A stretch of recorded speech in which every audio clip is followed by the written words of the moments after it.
Welcome to the Vintage Hollywood Archive. Lena Horne was a goddess with a honey-sweet voice.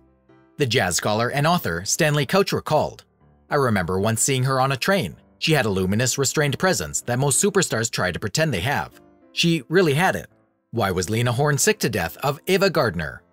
Make sure to watch the video until the end, and if you are new here, don't forget to join our wonderful community by subscribing to the Vintage Hollywood Archive. Lena Horne, a great lady who broke the color.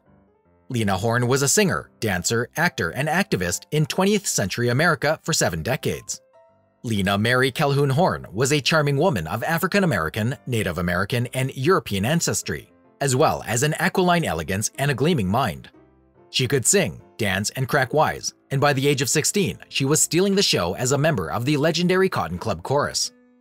She starred as Selena Rogers in the all-black film musical Stormy Weather in 1943. Her cover of the song title became a huge hit and a defining song for her. Horne's extensive musical range matched her flexibility as a performer on cinema, stage, and record. She had multiple big show tunes, including The Lady is a Tramp and Bewitched, Bothered, and Bewildered, and was well known as a jazz and blues performer. Horne broke down various racial stereotypes during the course of her 60-year career. She was one of the first black singers to perform with a prominent white band in the 1940s, as well as the first to perform at the legendary Copacabana nightclub and sign a long-term Hollywood contract. She won a Tony Award in 1981 and an NAACP award 2 years later. However, there was a time in the early 1950s when Horne's career appeared to be coming to an end. Let's take a look at how Horne re-entered the entertainment industry. What kind of bias did she have to deal with? You will find all the answers in this video, so keep watching till the end. In 1917, Lena Horne was born into a black bourgeois family. Teddy Horne Jr., Lena's father, abandoned the family when she was only a child. Edna, Lena's mother, was an ambitious actress who hauled her around the South hunting for acting roles that never materialized. When Lena went to school in the South, she learned that her lighter skin and flawless diction did not go over well with other black students. They called her Yaller, Yaller. Despite her affluent family, Lena's childhood was far from blissful. Her mother would always leave her with carers as she looked for acting opportunities. Lena was able to read before entering kindergarten.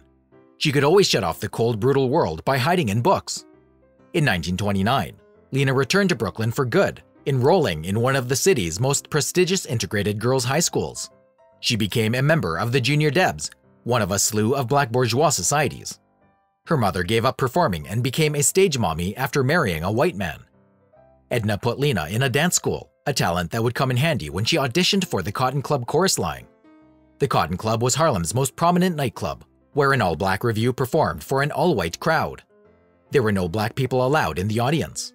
White aristocrats desired to be entertained by blacks, but not always in their presence. There were no black entertainers allowed to enter or exit through the front door, nor could they use the white customers' restrooms.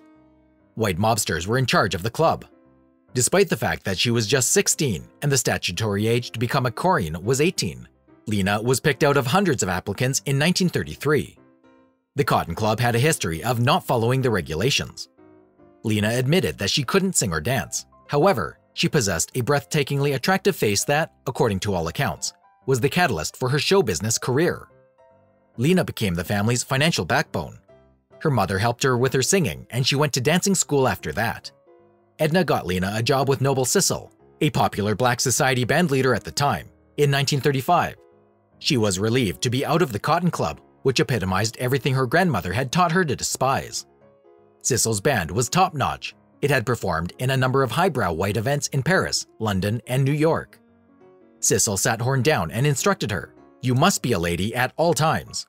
She must debunk every misconception about black people. Horne rose to prominence under Sissle's mentorship. Despite the high-toned sophistication of Sissle's band in general, and Lena Horne in particular, they had to enter by the back door whenever they played in a white ballroom. It irritated Lena that her white stepfather was greeted at the front door of places she couldn't go. They also had no idea where they would sleep following the show. They looked for black families willing to take in a few band members. The rest of the crew ended up sleeping on the bus. Horne afterward joined Charlie Barnett's all-white band as a girl singer. She wasn't allowed to sit on the bandstand between numbers in many ballrooms and colleges. She overheard the matronly dean say to Barnett at a New England girls' school prom, "We can't have that colored girl perform here." The majority of the white restaurants where the band dined turned her away. Until Barnett started introducing her as a Cuban, hotels refused to let her stay there. Her voice was devoid of any black musical influence. Her diction and elocution were flawless. She was a white singer, recalled bandleader Artie Shaw. The NAACP pressured Hollywood in 1941 to cast a black person in a non-stereotype role. A lot of black people have made a fortune playing stereotype blacks in subservient parts like mammies, maids, and shiftless drivers up until then. A friend arranged for Lena to see Arthur Freed at MGM for an interview. Lena Horne had been meticulously prepared to play a non-stereotypical black woman. She didn't speak in a black dialect, she spoke flawless English. She wasn't a tramp. She was a well-bred and well-educated lady through and through. She went on to audition for Freed and then Louis B. Mayer. Both were liberal white Jews who genuinely wanted to help. They did, however, have an eye on the bottom line, which proved to be the deciding factor in Lena's Hollywood career in the end. MGM signed Lena Horne to a 7-year contract in January 1942, making her the first black woman to do so. She would be paid $350 per week for the first year, and $450 per year after that. Her contract required her to sing in films and portray actual parts, rather than as cooks or maids. Horne had access to the best of the best at MGM in terms of the 4 elements that can turn a woman into a star: hair, makeup, dress, and jewelry. Light Egyptian is a foundation created particularly for Lena Horne by Max Factor. She also received professional singing and dancing instruction. She understood that it wasn't by chance that ladies looked so good on TV, and she used this knowledge in her later career as a cabaret singer. She had roles in 2 films immediately away: Panama Hattie, a film starring Red Skelton and based on a Broadway production featuring Cole Porter's songs and Vincent Minnelli's musical director, and Cabin in the Sky, an all-black musical. Despite critical acclaim, Cabin was an instant hit with spectators when it was released in 1943. MGM struggled to come up with non-stereotype roles for Lena Horne. They lent her to 20th Century Fox for the filming Stormy Weather, in which she sang the title song, which ultimately became her theme song. Black people were still forced to sit in the Jim Crow upper balcony when The Cabin first opened. These 3 films were widely praised and cemented Lena Horne's career. MGM, however, aware that the Deep South accounted for 1/3 of their revenue and that the South would not screen a film with a black actress unless it was in a subservient role, resorted to just having Horne do cameo appearances, in which she sang a couple of songs that could be easily cut out without disrupting the dramatic flow for Southern distribution. Gavin claims that, perhaps at the least, Horne could anticipate the premiere of Ziegfeld Follies in April 1946. The reviewers singled her out once more. Horne, according to the Los Angeles Times' Edwin Shallert, comes off as the best with her Love number. Hugh Martin, who composed the music for Love, flew down to Birmingham for the premiere. Martin sat proudly with his entire family at the Alabama Theater, excited to hear Horne sing his song. And then the number vanished, he explained. He inquired of the management, perplexed as to what had occurred. I was absolutely horrified. He stormed out with his family, yelling that he would never return to that theater. The Morning Herald advertised the premiere in Durham, North Carolina. Horne was identified as one of the players.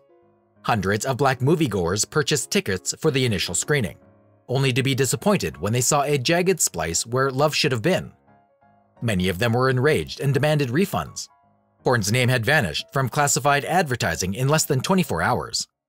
The Pittsburgh Courier was informed of the incident and they attempted to investigate. Sadly, no one was willing to accept responsibility. In Knoxville, Tennessee, Love was again cut. Horne's song could be unpleasant to some people, according to the theater manager. Meanwhile, in Memphis, the city with the country's most discriminating censor, the removal of Love was reported. Some Southern movie theaters refused to admit blacks or only allow them to see movies at midnight. Others offered a colored entrance down a side street. They had to use a back stairway to the balcony for colored, where they sat. On the MGM lot, Lena Horne met her future husband, Lenny Hayton. Hayton, a white Jewish man, was a talented musical director, maestro, and world traveler who could brew a mean martini. For his contributions, he would go on to win Oscars. Because of Louis B. Mayer's rigid moral code and the fact that they were both married at the time of their romance, Hayton and Horne went out with a beard. Horne would appear at a restaurant or nightclub with her best black friend, Billy Strayhorn, Duke Ellington's alter ego and writer of some of the great American songbook's greatest compositions. Hayton would eventually come in and join them. As a result, the gossip sections were avoided. Horne launched her career as a cabaret singer, with Hayton as her maestro as her film career sank. The final straw for MGM when they proposed making a film adaptation of Showboat in which Julie, a racially mixed lady who passed for white, is married to a white guy but pursued by another.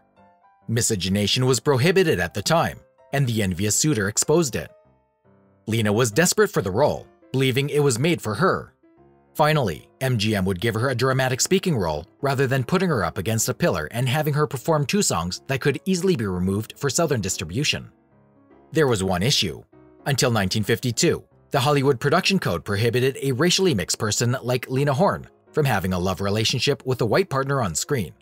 It was, however, acceptable for a white lady to play the same role while portraying herself as half-black. Ava Gardner, a close friend of Lena's, was blackened up to play an octoroon, a person who is 1/8 black. For the film, Ava Gardner had to lip-sync Lena Horne's voice. Gardner was quoted by Horne as saying, "Girl, I'm sick to death of you.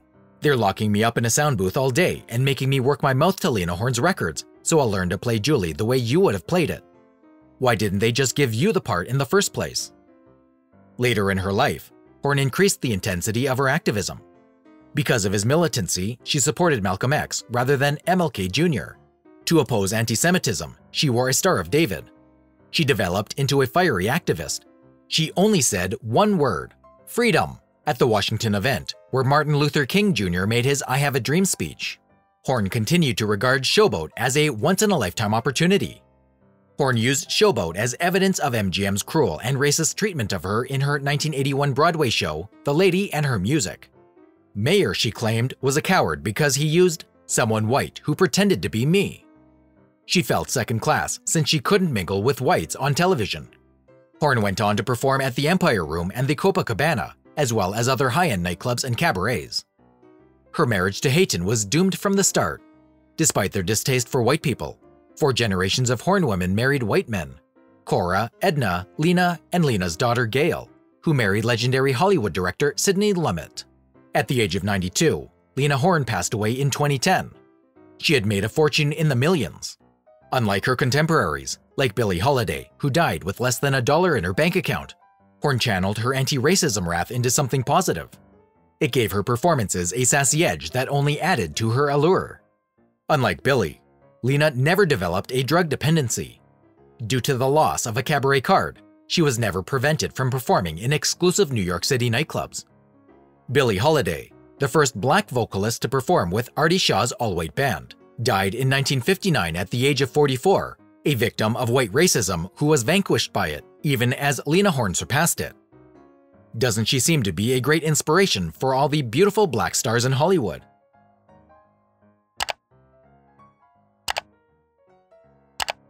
Like Lena Horne, Josephine Baker has had a fair share of hardship and discrimination in her life.